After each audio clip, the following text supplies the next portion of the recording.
नमस्कार, मैं पंकज प्रसून। दोस्तों, मल्लिकार्जुन खड़गे जो कि राष्ट्रीय कांग्रेस के राष्ट्रीय अध्यक्ष हैं, वो आपको कैसे आदमी लगते हैं? बुजुर्ग, बिल्कुल गांव से जुड़े हुए, दलित। लेकिन मैं बोलूं कि मल्लिकार्जुन खड़गे के इस चेहरे के पीछे कई और चेहरे हैं, तो आपको कैसा लगेगा? अगर मैं आपको बोलूं कि मल्लिकार्जुन खड़गे पूरी तरह डीप स्टेट्स यानी भारत के दुश्मनों द्वारा ऑपरेट हो रहे हैं, तो आपको कैसा लगेगा?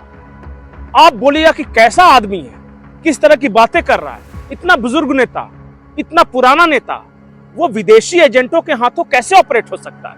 तो आज मैं आपको इसके पुख्ता सबूत दे रहा हूं। सबसे पहले आप जाइए मल्लिकार्जुन खड़गे के फेसबुक अकाउंट पे और उनके पेज को कौन मैनेज कर रहा है, इसे जाकर देखिए। आपके पास एक चौंकाने वाला देश का नाम आएगा। देश का नाम है नॉर्वे। और जो कंपनी मल्लिकार्जुन खड़गे के सोशल मीडिया अकाउंट्स को ऑपरेट कर रही है, वो कंपनी भारत विरोधियों के सोशल मीडिया अकाउंट्स को भी ऑपरेट कर रही है ना खुलासा? अब मल्लिकार्जुन खड़गे के सोशल मीडिया पेज को लेकर पूरे सोशल मीडिया पे कोहराम मचा है। सबसे पहले बीजेपी कर्नाटका ने इसे पोस्ट किया और उसके बाद कई ट्विटर हैंडलर्स ने यह पूछा है कि कहीं मल्लिकार्जुन खड़गे का social media account deep states के द्वारा तो नहीं ऑपरेट किया जा रहा है, कहीं मल्लिकार्जुन खड़गे का सीधा सीधा रिश्ता भारत के दुश्मन जो कि डीप स्टेट्स हैं उनके साथ तो नहीं है।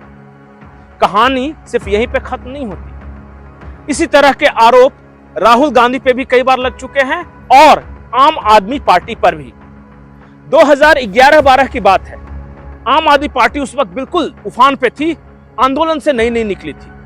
उस वक्त ये आरोप लगे थे कि आम आदमी पार्टी का जो सोशल मीडिया अकाउंट है वो दुबई से ऑपरेट हो रहा है, कतर से ऑपरेट किया जा रहा है।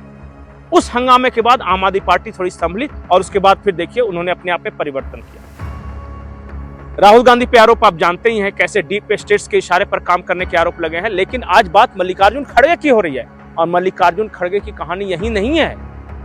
कर्नाटका के अल्पसंख्यक आयोग के पूर्व अध्यक्ष अनवर मलिपेदी ने यह आरोप लगाया है कि मल्लिकार्जुन खड़गे ने वक्फ बोर्ड की जमीनों पर जबरन कब्जा किया है।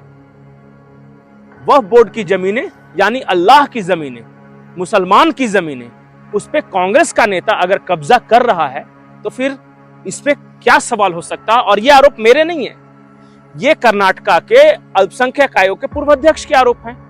और इसी बात को लेकर जब वक्फ बोर्ड की मीटिंग चल रही थी और उसमें अनवर मलिपेदी ने यह आरोप लगाया, तो फिर सारे लोग बिफर गए और कांग्रेस के लोग, ओवैसी साहब, वो उद्धव ठाकरे गुट के लोग, आम आदमी पार्टी के संजय सिंह, ये सब बैकआउट करके निकल गए। अरे भाई, जवाब सिर्फ इतना दीजिए कि क्या मल्लिकार्जुन खड़गे ने वक्फ बोर्ड की जमीनों पे कब्जा किया है या नहीं किया है? रूठना मनाना बाद में चलता रहेगा। आप वक्फ बोर्ड की बैठक में बैठिए ना बैठिए, इससे बहुत ज्यादा फर्क नहीं पड़ता, पर इस सवाल का जवाब जरूर मिलना चाहिए कि क्या मल्लिकार्जुन खड़गे या उनके परिवार के किसी सदस्य ने वक्फ बोर्ड की जमीन पे कब्जा किया है या नहीं किया है।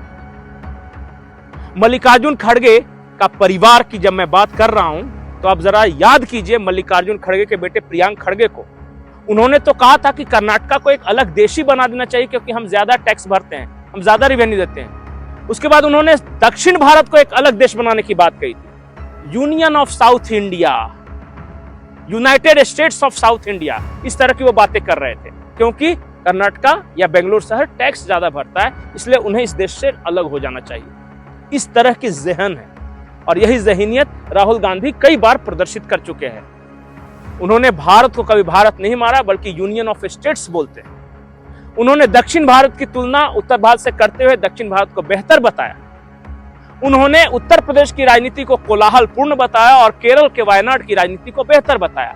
उन्होंने जाति के नाम पे बांटा, क्षेत्र के नाम पर बांटा, धर्म के नाम पर बांटा। मणिपुर वाला पूरा मसला तो उन्होंने ईसाई बनाम गैर ईसाई का ही कर दिया था और यही बात वो दुनिया भर में घूम घूम के कह रहे थे। तो सवाल यह है कि क्या आज की कांग्रेस पूरी तरह भारत के दुश्मनों से जा मिली है? क्या ये उनके द्वारा ऑपरेट हो रही है? क्या उनको पैसे जो है कांग्रेस को भारत के विरोधी डीप स्टेट्स या ग्लोबलिस्ट से मिल रहे हैं? इस सवाल का जवाब हमें नहीं पता, पर कई संकेत ये इशारे करते हैं। एक और मैं बात कह रहा हूं कि 1977 के आसपास एक शब्द कॉइन हुआ, साइको वॉर। और उसमें क्या होता था, कई तरह से लड़ाइयां लड़ी जाती थी कि जहनियत के द्वारा कैसी लड़ाई लड़ी जा सकती है, किसी की मेंटलिटी को कैसे प्रभावित किया जा सकता है। तो उस जमाने में होता यह था कि इंदिरा गांधी की सरकार थी भारत में, और भारत के खिलाफ खबरें छपवाई जाती थी अमेरिका के अखबारों में, ब्रिटेन की अखबारों में, और पाकिस्तान के फेवर में या भारत के अगेंस्ट में खबरें छपती थी। आज एक बार फिर वो दौर आया है, भारत के खिलाफ खबरें छपवाई जा रही हैं, पैसे देकर छपवाई जा रही हैं। कनाडा भारत का जो विवाद हुआ, इसमें वॉशिंगटन पोस्ट ने खबरें छापी। भारत के मोदी सरकार के खिलाफ न्यूयॉर्क टाइम्स कई बार खबरें छाप चुका है, और पैसे देकर छपवाया जाता है, ये कई बार साबित हो चुका है। द गार्डियन ने अपने आर्टिकल में साफ साफ लिखा कि भारत के अंदर मोदी के विरोधी पैसे देकर यूरोपियन अखबारों में और अमेरिकी अखबारों में खबरें छपवाते हैं, प्लांट करवाते हैं। तो क्या ये साइको वॉर पार्ट 2 है?